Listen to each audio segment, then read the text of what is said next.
కనక దుర్గా టెంప్లేలో జరిగే మహాకుంభాభిషేకం దేవాలయ సంప్రదాయాల్లో అత్యంత పవిత్రమైన కార్యక్రమంగా భావిస్తారు.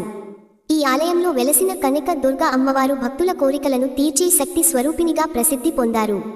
పురాణాల ప్రకారం ఈ దేవి ఇంద్రకీలాద్రి పర్వతంపై వెలసి మహిషాసురుని సంహరించిన శక్తి స్వరూపం.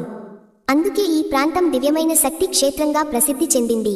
కాలక్రమంలో ఆలయం పునర్నిర్మాణం లేదా విస్తరణ జరిగినప్పుడు దేవాలయ శక్తిని పునరుద్ధరించేందుకు మహాకుంభాభిషేకం నిర్వహిస్తారు.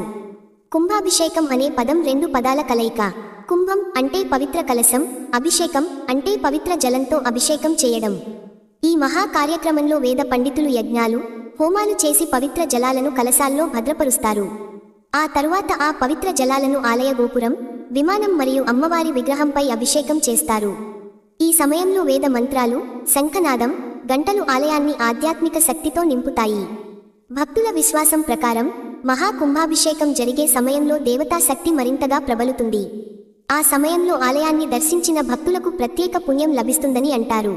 ఈ వేడుకకు వేలాది మంది భక్తులు వచ్చి అమ్మవారిని దర్శించి ఆశీర్వాదం పొందుతారు. ప్రత్యేకంగా నవరాత్రి సమయంలో ఈ ఆలయం మరింత వైభవంగా అలంకరించబడుతుంది.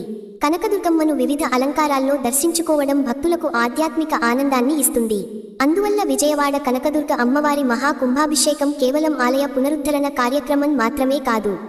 అది దేవతా శక్తిని పునరుద్ధరించే, భక్తుల విశ్వాసాన్ని బలపరిచే మహత్తర ఆధ్యాత్మిక మహోత్సవంగా భావించబడుతుంది.